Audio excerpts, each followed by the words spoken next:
And the coffee is percolating? It's actually surprisingly good. Hello, welcome to Waypoint Survival. Today, I'm going to show you how to make some hobo coffee soup. Stay tuned. Coffee soup as a sort of breakfast for poor people goes way back in history. The earliest I was able to find a mention of it was in the year 1850.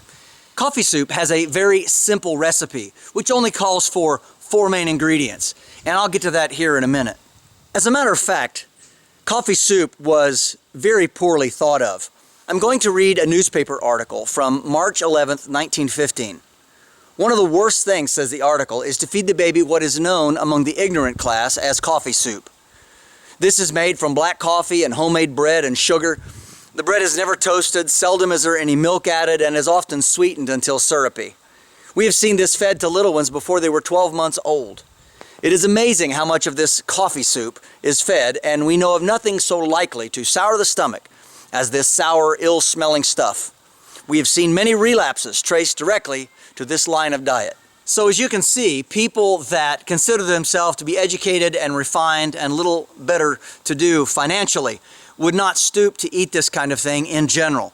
This was poor people food, and definitely the hobos would have eaten this. It was something that would have been a staple as long as they could have gotten the necessary ingredients, and we're going to show you how that goes together right now.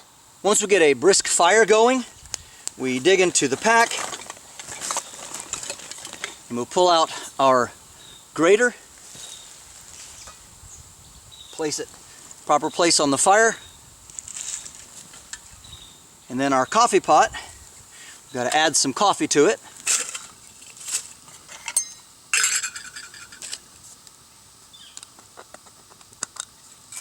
Naturally, you want to make sure that you get enough coffee in there to do what you want. And we're going to make 3 or 4 cups here. Want to make this nice and strong according to the amount of water that you have inside.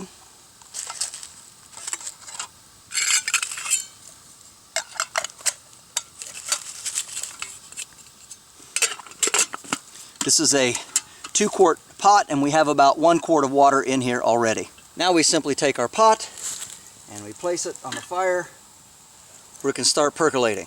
While the coffee's boiling, we'll go ahead and get out the rest of the ingredients.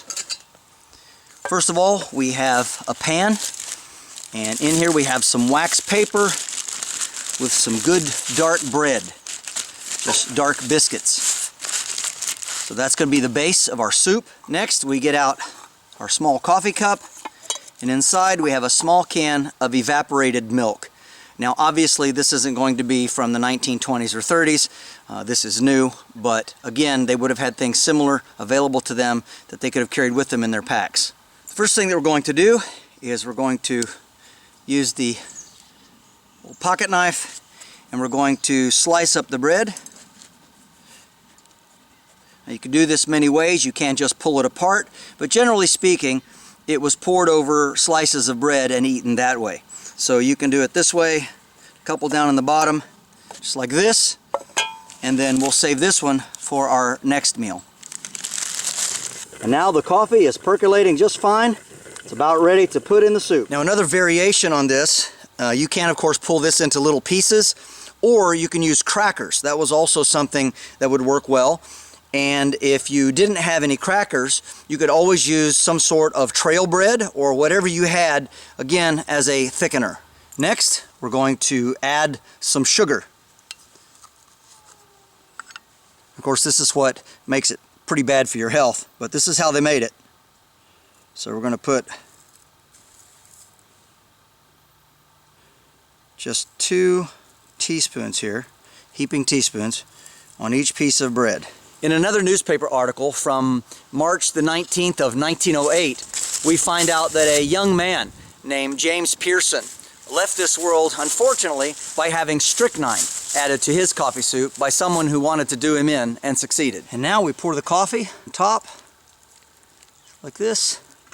Not a whole lot, just about level where it'll soak in good. And now for our last ingredient.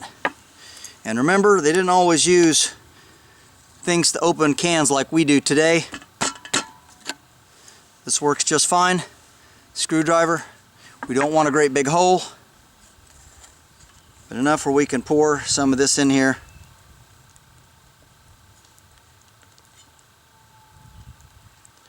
Now you can use sweetened condensed milk if you wish, but because there's already so much sugar in it, this would be plenty. Now to close up the little hole that we made, we're going to just take a piece of our wax paper, fold it real tight and real small, and we're going to force it into that tiny slot that we made. Just like that. If we carry that carefully, we won't lose the rest of it for a while. Now for some coffee in the cup. And that's nice and black and strong. And we could put some of the evaporated milk in there, but I drink it black. Now we're going to take some of our bread and we're going to transfer this just like that. You can see it's nice and soft. You can pour just a little bit of the coffee over it. Got a second helping. And now this is very easy to cut with a fork and eat. Well, it's not the breakfast of champions, but it'll do.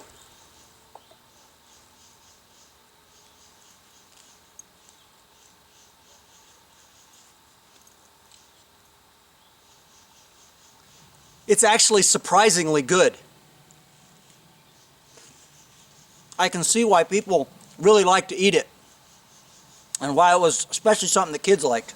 A woman by the name of Miss Tress wrote this in another newspaper article dated February 27th of 1928. Pancakes, fried potatoes, heavy meats, excess sweets, and coffee compose the breakfast menu of too many school children, said Miss Tress. A dish called coffee soup seems to be very popular with the children. After questioning the youngsters, I find coffee soup is prepared by sprinkling a slice of bread liberally with sugar and covering the whole with coffee. There is nothing in a dish of this kind that would make the children grow a fraction of an inch. The coffee is too stimulating to a child and tends to retard growth by replacing the required quart of milk. The sugar perverts the appetite, and after eating a dish of this kind, the child is not interested in eating anything else. Well, I hope you've enjoyed this little trip back in time as we experiment with the ways that hobos cooked, how they lived, what they ate, and in general, what a lot of poorer people did back in those days. Indeed, as I read from that newspaper article dating all the way back into the 1850s, and I was finding articles all the way up until almost the Second World War. So, again, I hope you like this. You'll try it. It's not something you'd probably want to eat every morning, but it's pretty delicious, and I think it might be something that you will want to put into your camping repertoire. This is James Bender for Waypoint Survival. If you like this video, please give it a thumbs up. Also, make sure and check out the links in the description box below just under the More button. While you're down there, you'll also find our waypointsurvival.com link, and this is where you can sign up to take survival and bushcraft classes at our beautiful training facility in Southern Ohio. And if you haven't already done so, please subscribe to the channel. We'd really appreciate it. And when you do subscribe, make sure and press that bell button so that you can stay notified of all of our upcoming videos, and we'll talk to you next time.